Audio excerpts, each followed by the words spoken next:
ಈ ಮುಂಚೆ ನೋಡ್ದಂಗೆ ಈ ನೀಟ್ ಪ್ರಶ್ನೆ ಪತ್ರಿಕೆ ಸೋರಿಕೆ ಏನಾಯ್ತು ಅದನ್ನ ಏರ್ ಫೋರ್ಸ್ ನವ್ರನ್ನೆಲ್ಲ ಕರ್ಕೊಂಡ್ ಮಾಡಿ ಪರೀಕ್ಷೆ ಮಾಡಿದ್ರು. ಎಷ್ಟೋ ಜನ ಮಕ್ಕಳು ಮುಂದ್ ಪ್ರಶ್ನೆ ಪತ್ರಿಕೆ ಇದು ಎಕ್ಸಾಮ್ ಮುಂದೂಡಿಕೆ ಮಾಡಿದ್ದಕ್ಕೆ ಎಷ್ಟೋ ಜನ ಮಕ್ಕಳು ಸೂಸೈಡ್ ಮಾಡ್ಕೊಂಡ್ರು. 13 ಜನ ಮಕ್ಕಳು ಸೂಸೈಡ್ ಮಾಡ್ಕೊಂಡ್ರ ಮಕ್ಕಳುಗಳೆಲ್ಲರೂ ವಿದ್ಯಾವಂತರು, ಚೆನ್ನಾಗಿ ಓದಿ ನಾವು ಪಾಸ್ ಆಗ್ತೀವಿ ಅಂತಂದು ದೃಢ ಮನಸ್ಸು ಹಿಡ್ಕಂತ ಓದಿರ್ತಾರೆ.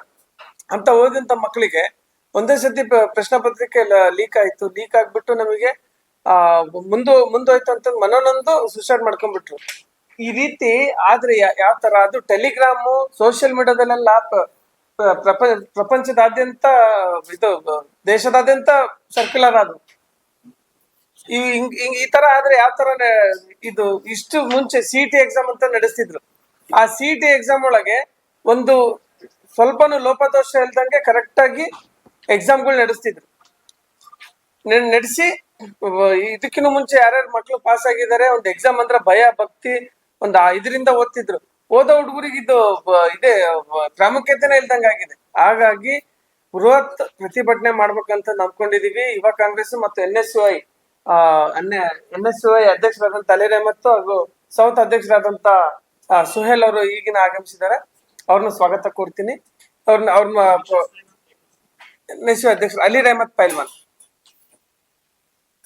ಸಬ್ಜೆಕ್ಟ್ ಬರ್ಕೊಂಬಂದಿಲ್ಲ ಅದನ್ನ ಸರ್, ನೀಟಿನ ಆಯ್ತಾ?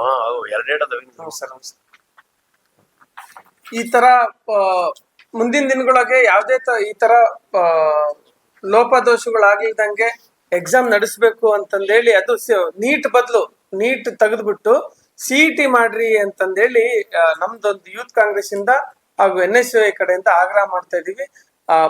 ಇದೇ ಬುಧವಾರ 15ನೇ ತಾರೀಕು 7ನೇ ತಿಂಗಳು 2026ರಂದು ಜಯದೇವ ಸರ್ಕಲ್ ನಲ್ಲಿ ಓಪನ್ ಸ್ಟೇಜ್ ಕಾರ್ಯಕ್ರಮ ಮಾಡ್ತಿದ್ವಿ. ಅದರಲ್ಲಿ ಸಾವಿರಾರು ಸಂಖ್ಯೆಯಲ್ಲಿ ದಾವಣಗೆರೆಯಲ್ಲಿ ಓದ್ತಕ್ಕಂತ ಮಕ್ಕಳುಗಳು, ಆಮೇಲೆ ನೀಟ್ ಅಕಾಡೆಮಿ ಹುಡುಗರು, LLB ಮಾಡ್ತಿರೋಂತ ಮಕ್ಕಳು ಎಲ್ಲರನ್ನು ರೆಡಿಯಾಗಿ ಅವರು ಮಾಡ್ರಿ ಅಂತಂದೇಳಿ ನಮಗೆ ರಿಕ್ವೆಸ್ಟ್ ಮಾಡ್ಕೊಳ್ಳೋದ್ರಿಂದ ನಾವು ಅದನ್ನ ಕೈಗೊಡ್ಕೊಂಡಿದೀವಿ, ಮಾಡೋಣ ಅಂತೇಳಿ. ಬೃಹತ್ ಪ್ರತಿಭಟನೆ ಆಗುತ್ತೆ. ಪ್ರತಿಭಟನೆ ಸ್ಟಾರ್ಟ್ ಆಗೋದ್ ಬಂದ್ಬಿಟ್ಟು ಅಂಬೇಡ್ಕರ್ ಸರ್ಕಲ್ ಇಂದ ಒಂದು ರ್ಯಾಲಿ ಬಂದ್ಬಿಟ್ಟು ಜಯದೇವ್ ಸರ್ಕಲ್ ಅಲ್ಲಿ ಎಲ್ಲ ನಾವು ಮಕ್ಳುಗಳು ಮಾತಾಡ್ತಾರೆ. ಯಾರು PUC ಮಕ್ಳುಗಳು, ಆಮೇಲೆ ನೀಟ್ಗೋಸ್ಕರ ಅವರು ರೆಡಿ ಆಗ್ತಿದ್ದಂತ ಮಕ್ಳುಗಳು, ಅವರು ಕೂಡ ಸ್ಟೇಜ್ ಮೇಲೆ ಮಾತಾಡಕ್ಕೆ ಒಂದು ಅವಕಾಶ ಕೊಡ್ತಿದೀವಿ. ದಯವಿಟ್ಟು ನಿಮ್ಮ ಪ್ರೆಸ್ ಮಾಧ್ಯಮದವರು ಎಲ್ಲರೂ ಬಂದು ನಮಗೆ ಪ್ರೋತ್ಸಾಹ ಮಾಡ್ಬೇಕಂತ ಕೇಳ್ಕೊಂತೀವಿ. ಸರ್, ಬೆಳಗಿನ ಜಾವ 10:30 ಸ್ಟಾರ್ಟ್ ಆಗುತ್ತೆ. 10:30 12 ಗಂಟೆ ತನಕ ಅದು ರ್ಯಾಲಿ ಬಂದು ಸ್ಪೀಚ್ ಮಾಡೋಷ್ಟೊತ್ತಿಗೆ ಒಂದು 12 ಗಂಟೆ ಆಗುತ್ತೆ. ಇದಾದ್ಮೇಲೆ national student union of India sports ಆಮೇಲೆ ನಾನು ಹೇಳ್ತೀನಿ.